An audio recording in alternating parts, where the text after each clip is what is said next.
Do you remember the first car you bought or owned was given to you? Mine was a 1962 Buick Skylark 4-door, of all things. That's my second car. I'll get to that one. I bought the Skylark through my friend's neighbor, Vinny DeVarco. That alone is a fun story. I survived the exchange. That car rusted out a lot, and so I got my mom's. Now, does that not scream the 70s or what? That's a 74 Chevy Impala.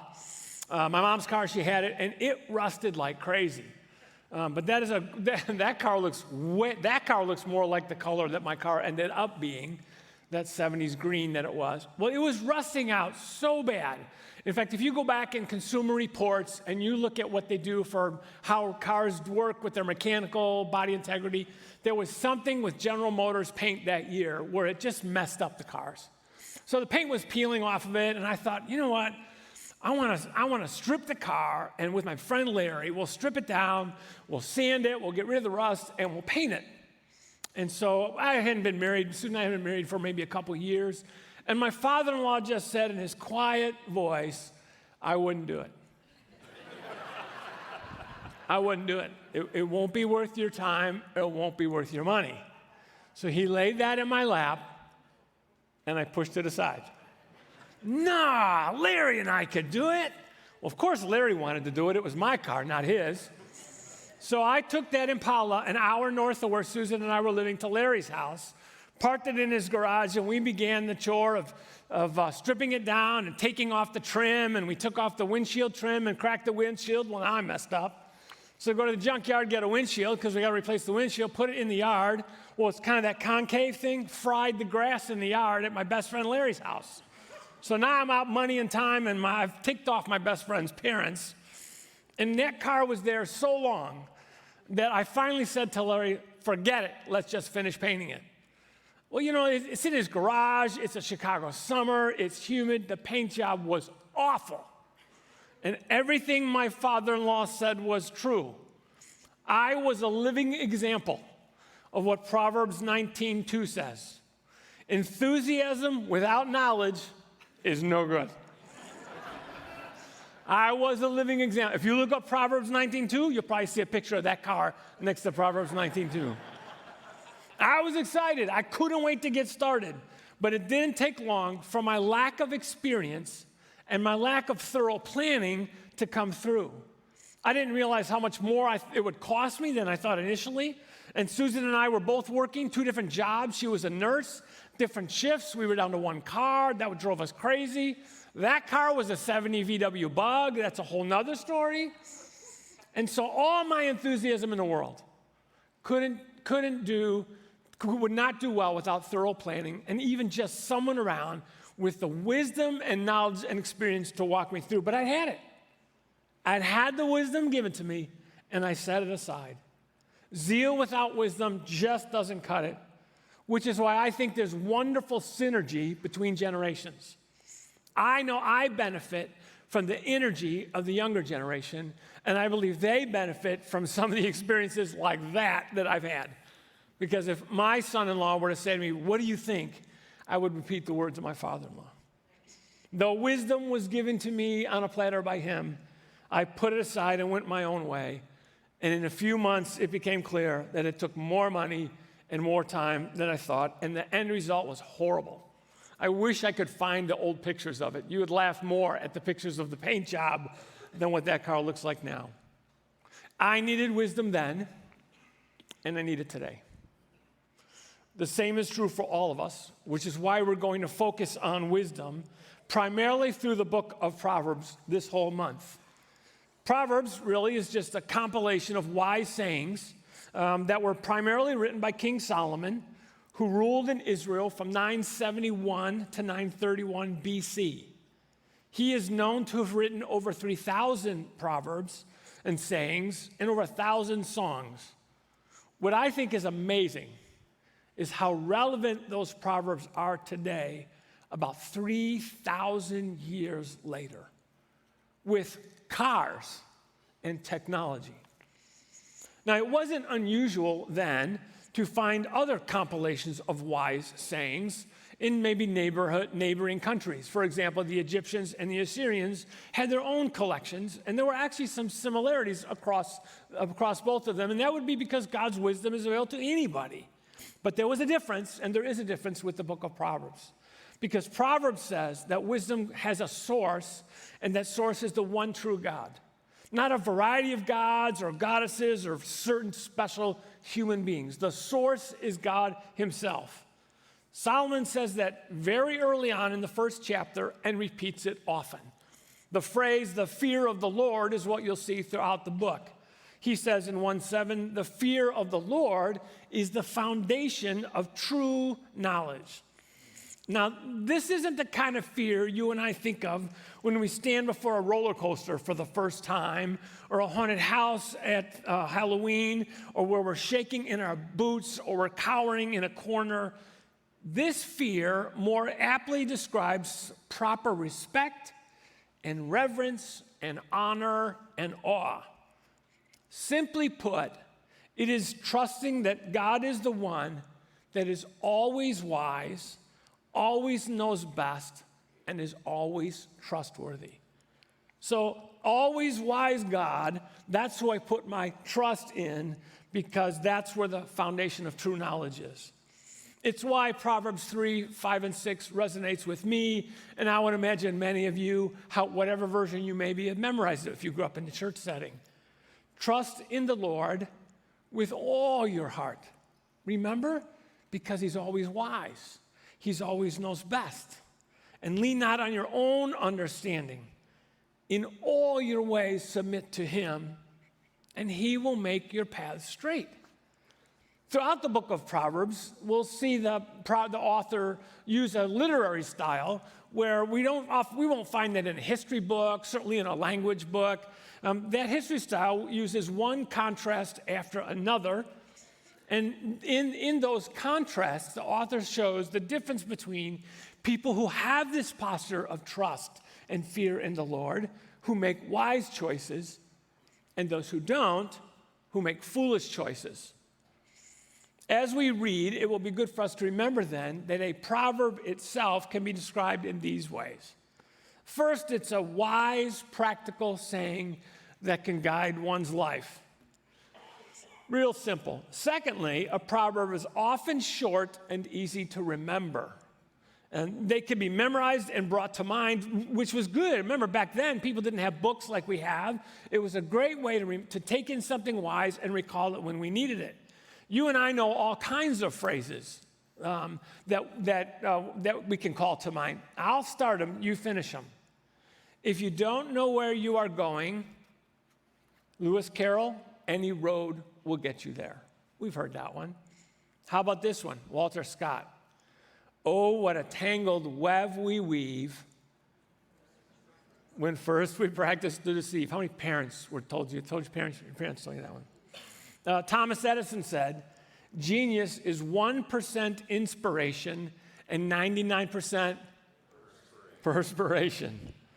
Martin Luther King Jr. said, the time is always right to do the right thing.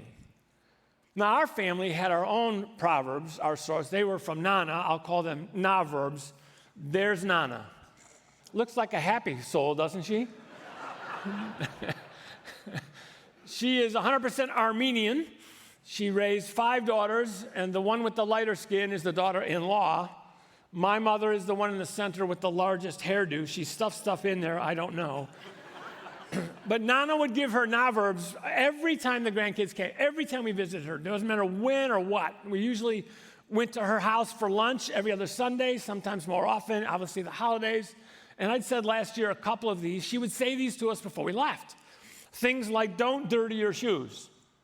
It's memorable, and like a proverb, if you take it at face value, you miss it. What she's saying to us was, don't go where you shouldn't go.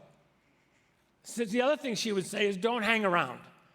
Because in her mind, if you were hanging around, you were hanging around with the wrong people and getting yourself in trouble, and you were dirtying your shoes. On some Sundays when I'd be over there, and I'd be tired because I'm a teenager. I was up late on Saturday with my friends. A lot of times I'd be out with my friends, and then at midnight I'd go to my cousin's house. We'd order a pizza at midnight. So by the time I get to grandma's after church on Sunday, I'm yawning and I'm tired. And what's wrong, Robbie? So I'm tired. Good time brings bad time. So in her mind, so those were the na-verbs that we had.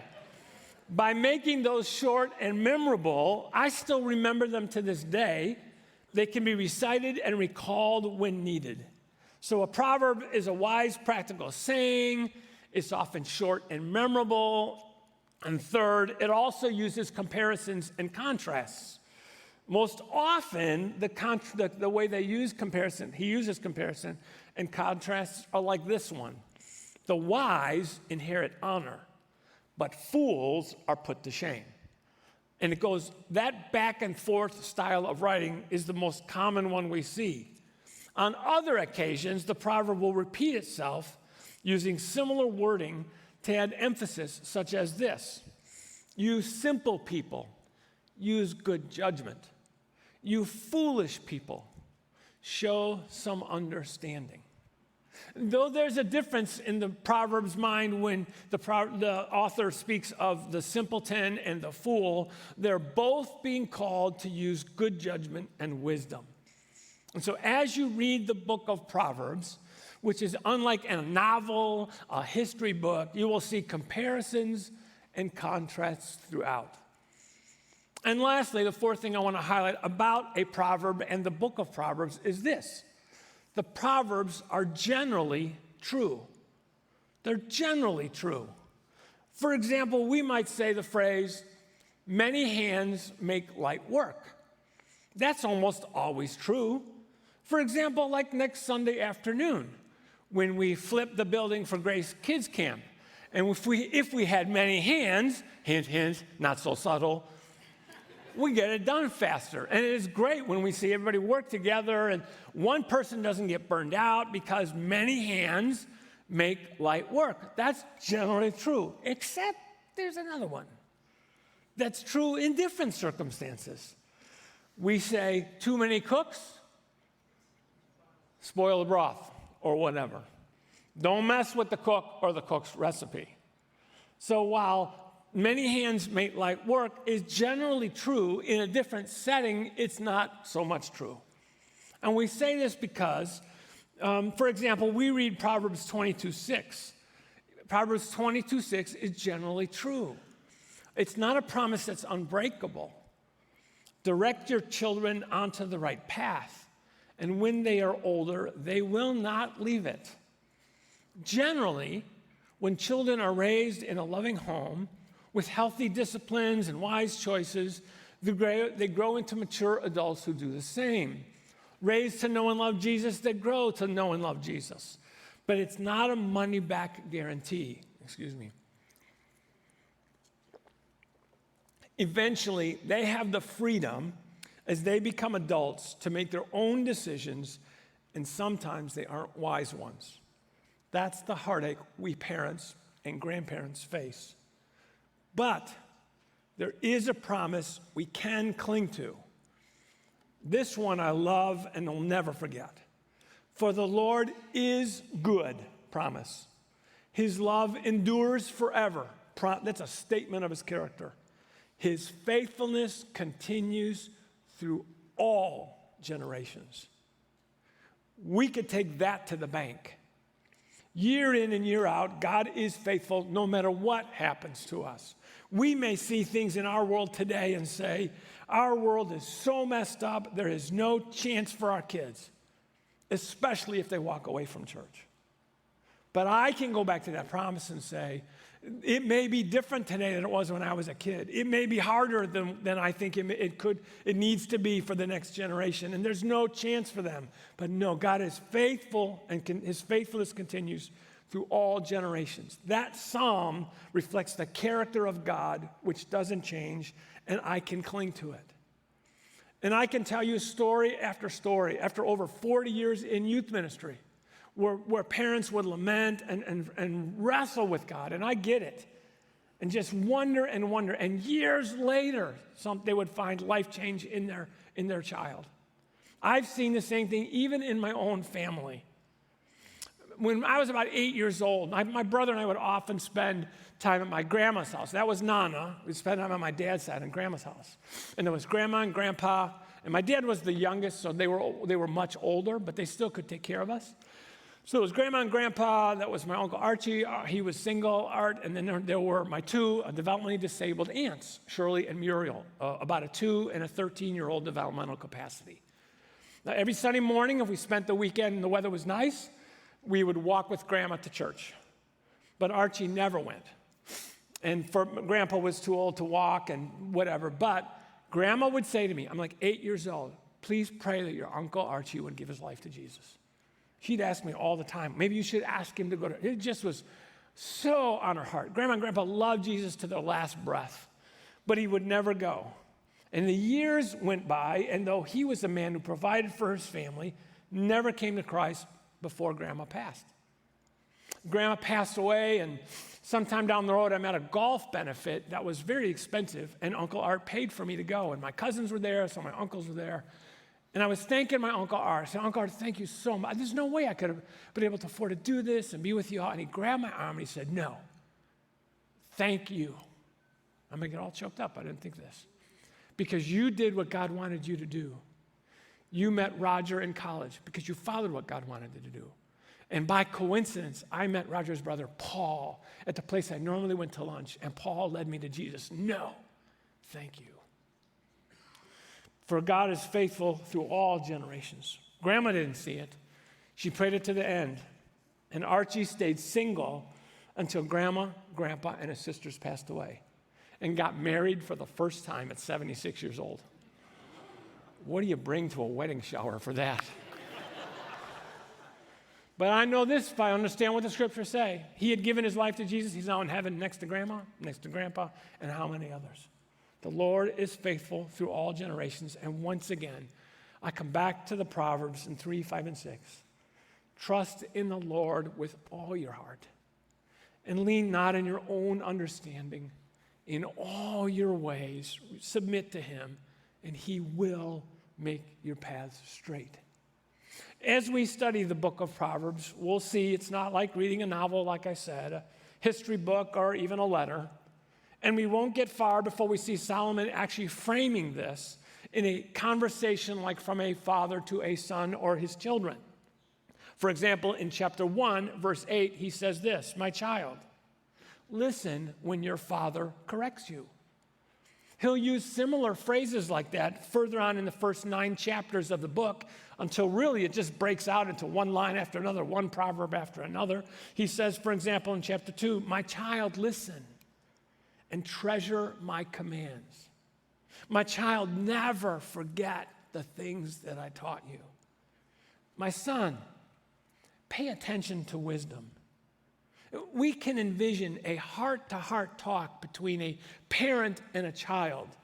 That maybe can fuel our imagination today and for the rest of the series. But might I suggest taking it to a different level? Because the Proverbs is a part of a whole. It's a part of the wisdom of God. It's in the scriptures that's even greater when you get into the rest of the scripture, all pointing to the God, the source of wisdom, but to Jesus as the personification of it for you and I to see. And so I wonder if it would help create space in your heart and your imagination. If you chose in your mind a place that you love walking along, some path, some trail somewhere, and you're walking on that path and Jesus is with you. Now, because of my Middle Eastern heritage, I wouldn't mind if he put his arm around me and we walked the whole way. For some of you, that freaked you out, so that doesn't have to happen, and he would know that. But just wonder, if you let your imagination go, and instead of a father-son thing, it may be just you and Jesus are walking on that trail, and the words that he speaks to you, these words of wisdom come in that context, and there's nobody around but the two of you for the rest of this morning and for the messages that follow.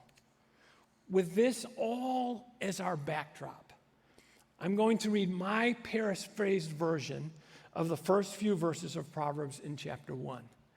You could follow along or just listen by turning to Proverbs 1 in the app in your own Bible or page 481 in the Bible in front of you. Imagine that Jesus were saying this to you. Do you trust me? Do you realize that the things I say are to teach you wisdom and discipline, to help you understand the insights of the wise, to teach you to live a disciplined and successful life, to help you to do what is right and just and fair? My words will give insight even to the simple-minded if they're willing, let alone knowledge and discernment to the young if they're listening. Let the wise listen to these proverbs and become even wiser. Let those with understanding receive guidance by exploring the meaning in these proverbs and these parables. It starts by truly trusting me and respecting me. That is the foundation of wisdom. But sadly, fools don't want true wisdom or any sort of discipline that calls for denying themselves of anything. Those words are just the start. They set the stage for what is to come in the rest of the book and the rest of the series. And as you read Proverbs as a whole, or even study wisdom and foolishness as a whole throughout the scriptures, there are a couple things I would like to highlight for us to set the stage for the rest of the series. The first is this: there is a difference between the wisdom of this world and that which comes from God. Proverb after proverb describes the difference between one who thinks they are right, but they are foolish, as opposed to those who actually choose wisely. And the result of the actions between the two are different night and day. Fools are often described as being quick-tempered. They tear down others. They reject any kind of feedback or input and talk far more than they listen. Every relationship a fool has, is negatively impacted one way or the other. Compare that with this description of the fruit of godly wisdom that the book of James highlights. But the wisdom from above is first of all pure.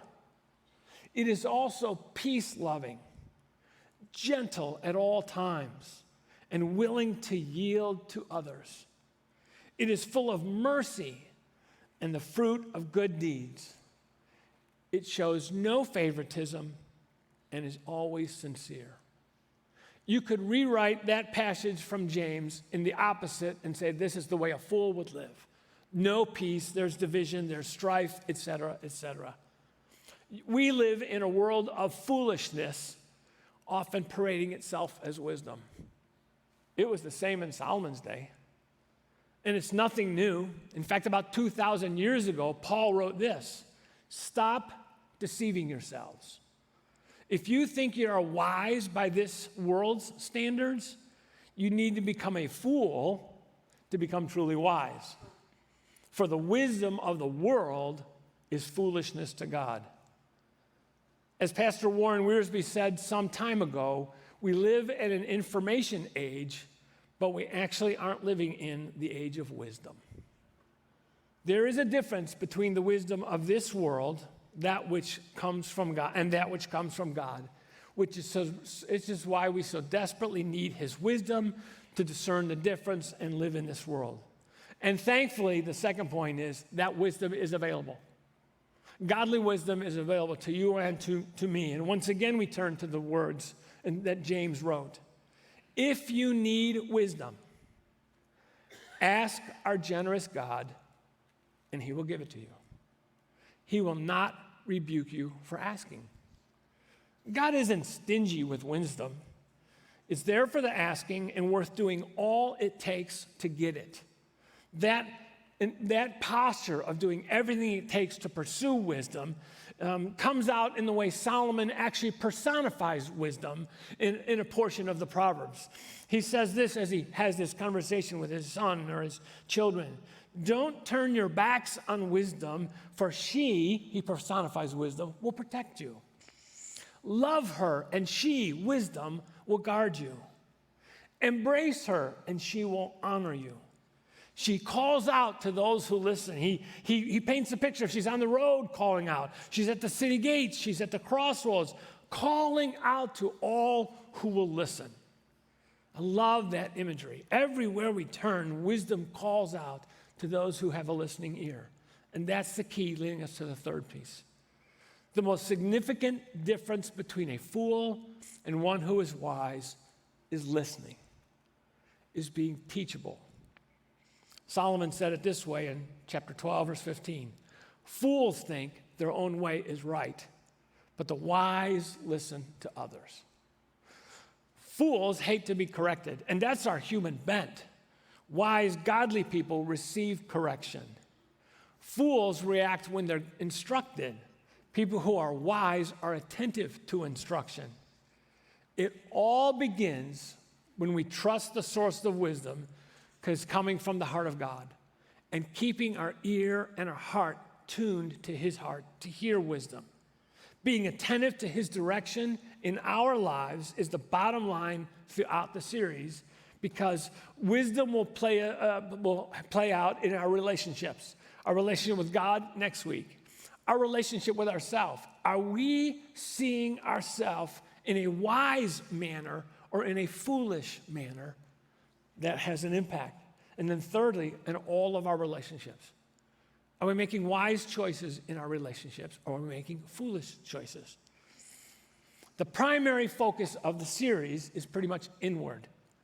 Am I the one making wise choices or foolish choices, trusting God and therefore honoring him as I live out the way he intended me to live? And how those choices are affecting all of my relationships. It's primarily focused inward. But someday we could do a series on how we relate to those the book of Proverbs says are simpletons, fools, mockers, or even evil. How do I make wise choices when I have a relationship with them? It's a family member, it's a coworker, it's a neighbor, fill in the blank. And until we have that series someday, I offer a few simple recommendations. First, I highly recommend just 3 chapters, the last 3 chapters in the book Bold Love by Dan Allender and Dr. Tremper Longman. Those chapters are titled Loving an Evil Person, Loving a Fool, and Loving a Normal Sinner. They are very practical and they're profound. Secondly, I recommend this. Immerse yourself in this month's study guide on godly wisdom. Use the reading plan, memorize 1 or more of the Proverbs for you to recall over and over again to keep your mind centered and tuned to the heart of God. And do as James said, ask God for wisdom. And thirdly, as you have these people in your life, simply process this with an older, mature, wiser follower of Jesus. Their insights, I'm sure, will help you take the next step and to be able to choose wisely in the midst of what could be a very difficult environment. And once again, those verses come back to mind. Trust the Lord with all your heart, and lean not on your own understanding. In all your ways submit to him, and he will make your paths straight. I think the saddest part of this whole series will be that Solomon blew it. Solomon absolutely destroyed his life and his family and the nation with which he ruled. He had power and authority as a king. He could do whatever he wanted, whenever he wanted it. He had an unlimited amount of money, and he had wisdom. God had placed it in his lap. But over time, one foolish decision after another foolish decision after another led to foolish living. And it totally messed up his family and the nation of which he was a king. The Bible does not shield us from Solomon's mistakes. His sinful, foolish choices, though, don't negate the words of wisdom that he wrote and that he compiled, which is kind of crazy. If anything, I believe they bring more meaning to you and to me. And I'm guessing, if Solomon were to show up today, he would say something like this: don't do what I did. Don't do what I did. I began by trusting God, but over time, I made one stupid choice after another. and I blew it. Instead, follow the lead of Joshua. He is known to have followed the Lord wholeheartedly till his last breath. And so did the leaders he led with and who led after he passed. Solomon tells us that wisdom is calling out in the streets, at the street corner, and the city gates. Is your heart and my heart tuned to the call of wisdom in our lives? And am I choosing wisdom or foolishness even today? Lord, help us to make those wise choices. Let's pray. Father, we are grateful people for the examples, even the bad ones, because I am one foolish decision away from another foolish decision, which then could lead to a foolish life. You can always redeem, you could always bring us back. But Father, help us today even as we leave today and step out into the world, to be considering, am I listening to and choosing wisely, or am I being a fool? Thank you for loving us and providing wisdom when we ask. In Jesus' name.